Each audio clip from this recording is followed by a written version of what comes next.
அதிகாரம் 38. பாழ்கிணற்றில் எரேமியா. மாத்தானின் மகன் செபத்தியா, பஸ்கூரின் மகன் கெதலியா, செலேமியாவின் மகன் யூக்கால், மல்கியாவின் மகன் பஸ்கூர் ஆகியோர் எரேமியா மக்கள் எல்லாருக்கும் அறிவித்துக் கொண்டிருந்த கீழ்க்கண்ட சொற்களை கேட்டார்கள். ஆண்டவர் இவ்வாறு கூறுகிறார்: இந்நகரில் தங்கியிருப்பவன் வாளாலும் பஞ்சத்தாலும் கொள்ளை நோயாலும் மடிவான். கல்தேயர் பக்கம் தப்பி செல்பவனோ பிழைத்துக் கொள்வான். அவனுடைய உயிரே அவனுக்கு கிடைத்த கொள்ளை பொருளாயிருக்கும். அவன் உயிர் பிழைப்பான்.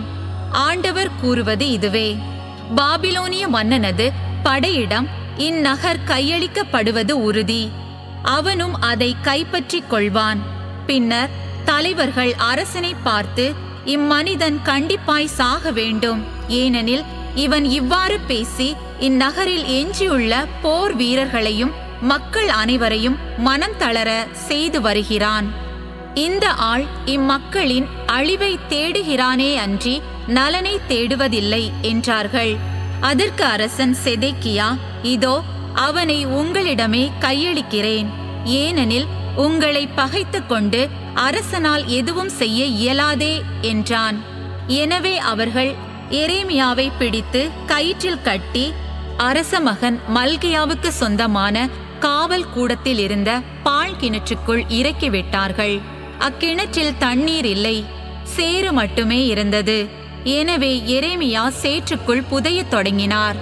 அரண்மனையில் இருந்த அரசவையோருள் ஒருவரான எபேது மெலேக்கு என்ற எத்தியோப்பியர் எரேமியா பாழ்கிணற்றில் தள்ளப்பட்டதை அறிய வந்தார். அப்பொழுது அரசன் பென்யமீன் வாயிலில் அமர்ந்திருந்தான். எபேது மெலேக்கு அரண்மனையினின்று வெளியே சென்று அரசனை நோக்கி, என் தலைவரே, என் அரசரே, இறைவாக்கினர் எரேமியாவை பாழ்கிணற்றில் தள்ளியதால் இம்மனிதர்கள் பாவம் செய்தார்கள். அவர் அங்கு பட்டினியால் மடிந்து போவார், ஏனெனில் நகரில் அப்பம் ஏதும் கிடையாது என்று கூறினார். அதை கேட்ட அரசன் எத்தியோப்பியரான எபேது மெலேக்கை நோக்கி, உன்னோடு 3 பேரை இங்கிருந்து கூட்டி செல். இறைவாக்கினர் எரேமியா சாவதற்கு முன்பே கிணற்றினின்று அவரை தூக்கிவிடு என்று கட்டளையிட்டான். எனவே எபேது மெலேக்கு ஆள்களை தம்மோடு அழைத்து கொண்டு அரச அரண்மனையின் கருவூலத்திற்கு கீழே இருந்த அறைக்குள் சென்றார். அங்கிருந்து பழைய ஆடைகளையும் கந்தை துணிகளையும் எடுத்து கயிற்றில் கட்டி கிணற்றின் கிடந்த எரேமியாவிடம் இறக்கினார். எத்தியோப்பியரான எபேது மெலேக்கு எரேமியாவிடம், இந்த பழைய ஆடைகளையும் கந்தை துணிகளையும் அக்கிள்களுக்கும் கயிற்றுக்கும் இடையே வைத்துக் கொள்ளும் என்று வேண்டினார். எரேமியாவும் அவ்வாறே செய்தார். பின்னர் அவர்கள் எரேமியாவை கயிற்றால் மேலே இழுத்து கிணற்றை விட்டு வெளியே தூக்கினார்கள். அதன்பின் எரேமியா காவல் கூடத்தில் தங்கியிருந்தார். செதேக்கியா எரேமியாவிடம் மீண்டும் ஆலோசனை கேட்டல். அரசன் செதேக்கியா இறைவாக்கினர் எரேமியாவிடம் ஆள் அனுப்பி அவரை ஆண்டவரது இல்லத்தின் 3ஆம் வாயிலுக்கு வரவழைத்தான். அரசன் எரேமியாவை நோக்கி, நான் உம்மிடம் ஒன்று கேட்பேன், நீர் என்னிடம் எதையும் மறைக்க கூடாது என்று சொன்னான். எரேமியா செதேக்கியாவை நோக்கி, நான் உள்ளத்தை சொன்னால் நீர் என்னை திண்ணமாய் கொன்று போட மாட்டீரா? நான் உமக்கு அறிவுரை கூறினாலும் நீர் கேட்க மாட்டீரே என்றார். அதற்கு அரசன் செதேக்கியா, இந்த உயிரை நமக்கு கொடுத்த வாழும் ஆண்டவர் மேல் ஆணை, நான் உம்மை கொல்ல மாட்டேன். உமது உயிரை பறிக்க தேடும் இம்மனிதர் கையிலும் உம்மை ஒப்படைக்க மாட்டேன் என்று எரேமியாவுக்கு மறைவாக ஆணையிட்டு கூறினான். எரேமியா செதேக்கியாவிடம் கூறியது: படைகளின் கடவுளும் இஸ்ரேலின் கடவுளுமாகிய ஆண்டவர் இவ்வாறு கூறுகிறார், நீர் உடனே பாபிலோனிய மன்னனின் தளபதிகளிடம் சரணடைந்தால் உயிர் வாழ்வீர். இந்நகர் தீக்கிரையாகாது. நீரும் வீட்டாரும் பிழைத்துக் கொள்வீர்கள்.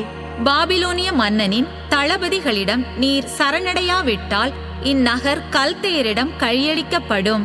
அவர்கள் அதை தீக்கிரையாக்குவார்கள். நீரும் அவர்களது கைக்கு தப்ப மாட்டீர்.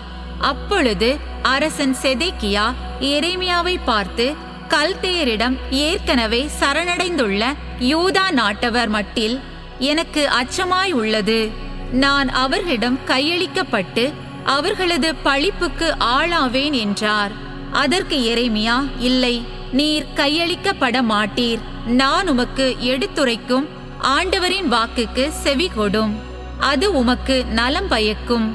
நீரும் உயிர் பிழைப்பீர். நீர் சரணடைய மறுப்பீராகில் இவ்வாறு நடக்குமென ஆண்டவர் எனக்கு காட்டியுள்ளார். யூதா அரசனின் அரண்மனையில் எஞ்சியிருக்கும் பெண்கள் எல்லாரும் பாபிலோனிய மன்னனின் தளபதிகளிடம் கொண்டு செல்லப்படுவார்கள்.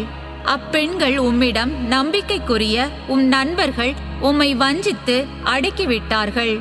உம் கால்களை சேற்றில் அமிழ செய்து உம்மை விட்டு அவர்கள் அகன்று போனார்கள் என கூறுவார்கள். உம் எல்லா மனைவியரும் உம் மக்களும் கல்தேயரிடம் கொண்டு போகப்படுவார்கள்.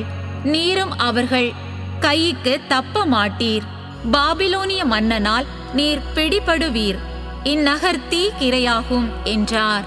அதற்கு செதேக்கியா எரேமியாவிடம், நாம் பேசிக்கொண்டது யாருக்கும் தெரிய வேண்டாம். அப்படியானால் நீர் சாவுக்கு உள்ளாக மாட்டீர். நான் உம்மோடு பேசினதாக தலைவர்கள் கேள்வியுற்று உம்மிடம் வந்து, நீர் அரசரிடம் என்ன கூறினீர்? அரசர் உம்மிடம் என்ன சொன்னார்? எங்களிடம் எதையும் மறைக்காதீர். அப்பொழுது நாங்கள் உம்மை கொல்ல மாட்டோம் என்று சொல்லக்கூடும். அப்பொழுது நீர், யோனத்தான் வீட்டிற்கு என்னை மீண்டும் அனுப்பி வைக்க வேண்டாம். அனுப்பினால் நான் அங்கே மடிந்து போவேன் என்று நான் அரசரை வேண்டிக் கொண்டேன் என்று அவர்களிடம் சொல்லிவிடும் என்றான். பின்னர் தலைவர்கள் அனைவரும் எரேமியாவிடம் வந்து அவரை வினவிய பொழுது அரசன் சொல்லி இருந்தபடியே அவர் பதில் உரைத்தார். எனவே அத்தோடு அவர்கள் நிறுத்திக் கொண்டார்கள். பேசியதை யாரும் ஒட்டு கேட்கவில்லை. எருசலேம் கைப்பற்றப்பட்ட நாள் வரை எரேமியா காவல் கூடத்திலேயே இருந்தார்.